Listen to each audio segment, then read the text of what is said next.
What's up, everyone? Vince Ingenito here, and I'm sitting here with my good friend Colin Moriarty, bruh. Beyond. And what are we playing, Colin? What is this? What is this that's in front of us? This is a Japanese PlayStation 3 game called JoJo's Bizarre Adventure All-Star Battle. Yes. So, Vince, when I went to Japan for TGS, I just hobbled into a local game merchant's shop. Did you hobble? What had happened to you? I don't know. I'm just trying to use a word that, might be different than walking, for instance. This game sold exceptionally and still is selling exceptionally well in Japan. And before we even knew that it was going to come to the States, I was like, I'm going to pick up a copy so we can do this because we now have you in the office. You are a fighting game expert, as it were, and so we want to take advantage of those kinds of things and give the reader something cool. So this is the product of that trip, along with a bunch of TGS content, of course. So what do you think of the game? Because we don't know much about it, and we know it's coming to the States now, but what do you think? I mean, what is it like? Well, so far I have to say I absolutely love it, and I'm really surprised by it because, it's by CyberConnect 2, and something they've always done well with their games is presentation. They do a really good job of bringing licensed franchises to these kind of franchises to life. But all the games I've played of theirs that are fighting games, for instance, Naruto, Ultimate Ninja Storm, they look great, but they don't really play actual fighting games. They're more arena battle games that are kind of meant to be casual and for fun, and that's cool. Nothing wrong with that. But I was really surprised to see just how legit the mechanics are in this game. There's things you got super jump cancels and links and infinites, and there's a lot of stuff in here that I would expect out of a Capcom fighter or an SNK fighter. So I was really surprised to see that. So far, I'm really, really pleased with what it is. Cool. Yeah, it's interesting to see what CyberConnect 2 is doing these days because obviously people know them really well for the Naruto games. They used to do the dot hack games back in the day, and so this is a pretty big transition for them, I think, to something of this quality and certainly something that is selling this well in Japan. I'm interested to see how it does in the States. Yeah, right now it's doing great over there. What is it, 500,000? Yeah, more than that. In the first week. Yeah, it's apparently almost 500,000 pre-orders for the game before it even came out. I mean, this game is just doing exceptionally well, and so Namco Bandai is going to bring it over to the States or over to the West. They're not going to do anything with the VO, as far as I understand, but they will be translating the text, so it's going to be a quick and dirty kind of translation. But how do you think people are going to connect with this game without really knowing the subject matter? Because this is an old series, and it's now an anime, but it started out as, I guess, a manga, and there's a lot of history, almost a 30-year history to this series. So yeah, I mean, this people from this side of the pond probably don't understand this, but there is no actual way to describe how huge JoJo's Bizarre Adventure is in the East. People it's one of the biggest properties over there. So there's a lot of fandom for it there that we don't and a lot of people over here just have no idea what it even is. So it's hard for us to imagine that. But I think without even knowing it, I mean, look at this. Look at just the visuals and look at the design. I mean, this looks like.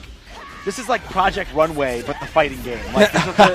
Seriously, the character designs are just unreal. And all the over-the-top supers, I mean, people who think that Marvel is crazy and over-the-top are going to take one look at this game and go, what? And it's got kind of the anime fighter feel to it in the sense that it's got really over-the-top action, and a lot of the characters kind of break the rules, as it would be, as to how you're supposed to be able to fight.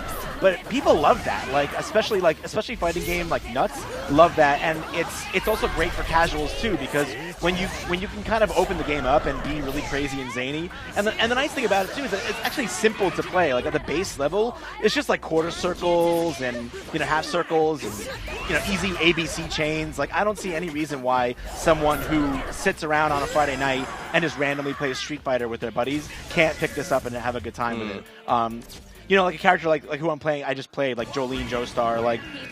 I can see any Chun-Li player picking her up and just immediately having fun with her. Her fundamentals aren't necessarily the same, but, it's not always about fundamentals and gameplay. It's about, relating to the characters. And I think the same people who think that Chun-Li is a cool character will see her design and instantly gravitate towards her. And I think that's what it's about. If people latch onto these characters, they'll want to play the game. And honestly, with how crazy these characters are, I'm going to show some of the other characters. Yeah, let's take a look at the character select screen. Colin, do you want to look at more characters? I do. Yes.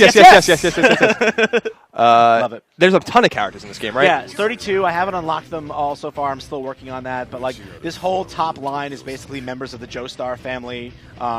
So they've got all different generations. Basically the game covers, I think, all 8 manga series. So I'm gonna go with Giorno Giovanna, who's absolutely nutty. And I'm gonna have him up against. That guy's looking like a creeper kind of, isn't he? Yeah, and the way he walks back. Actually, you know what? We're gonna fight this weirdo, Enrico Pucci. We're gonna fight this guy. Okay.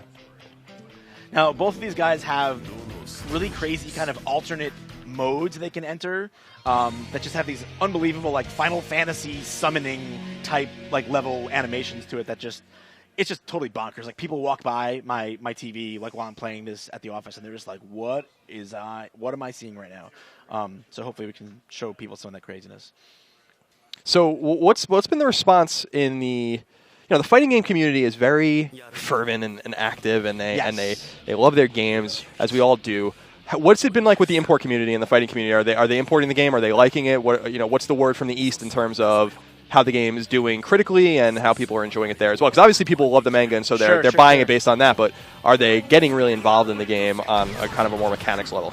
Well, yeah. I mean, right now, one of the great things about JoJo's is that it's honestly, it breaks the rule. Just like the original on Dreamcast back like in 2000, it just breaks all the rules. Like there's just mechanics in it and modes and specials that just do things that you're not supposed to be able to do in these games.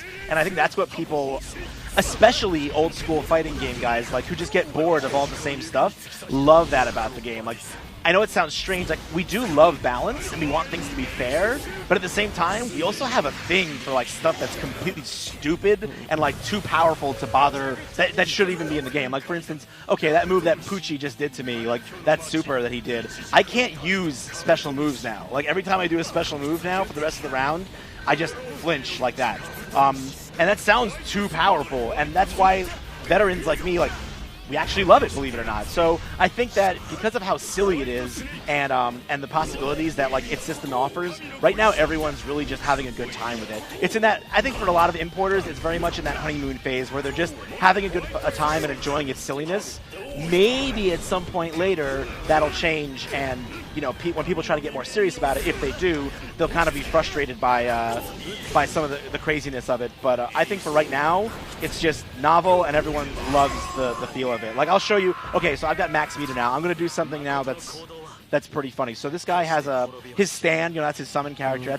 His name is Gold Experience. But I can summon an of course, right? Clearly it is. And I can summon an alternate version of him. But I need to get a little bit of space between me and the other guy first. All right. So knock him away. And watch this.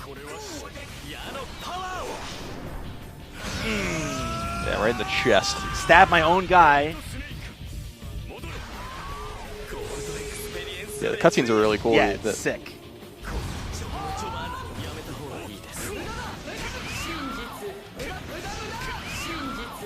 Yeah, this game's got a lot of style. I like it too. And if I can get this off here, like this is like a good example. I'll show you in a second. Like a good example of one of the silly ass things you can do.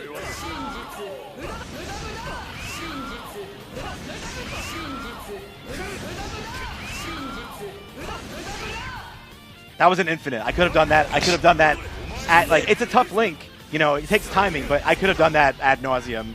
And just fighting game players, people don't know this about us. Like, we do want balance, but we also want stupid, broken stuff, too. There's nothing that's more fun. Like, 2 balance, like Super Street Fighter 4, the first version of Super Street Fighter 4, 2 balance, boring. You ask a lot of people, they don't like it. They didn't like it. It was good to play competitively, but it wasn't fun.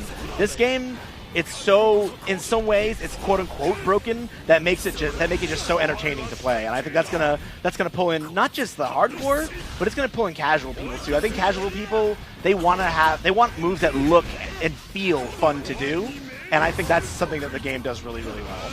Cool. Yeah, I'm interested to see how this game does in the States. I think it was the decision to localize it as a reaction to how well the game did in Japan, and also based on Namco's success with Japanese games recently, including Tales of Exilia and the Pirate Warriors games and stuff. They're finding some success in the States. So we'll have much more on this, right, Vince? I mean, absolutely. I've got some things that I'm cooking up right now. Maybe doing some system mechanics, tutorial videos, and maybe doing some stuff with Destin. So you're definitely going to see a lot more coverage about this game. Cool. So yeah, keep it tuned to IGN for more on this game, and we'll review it when it comes out properly in the States. We're not going to do an import review since we know it's going to be localized now. So Vince, that was fun.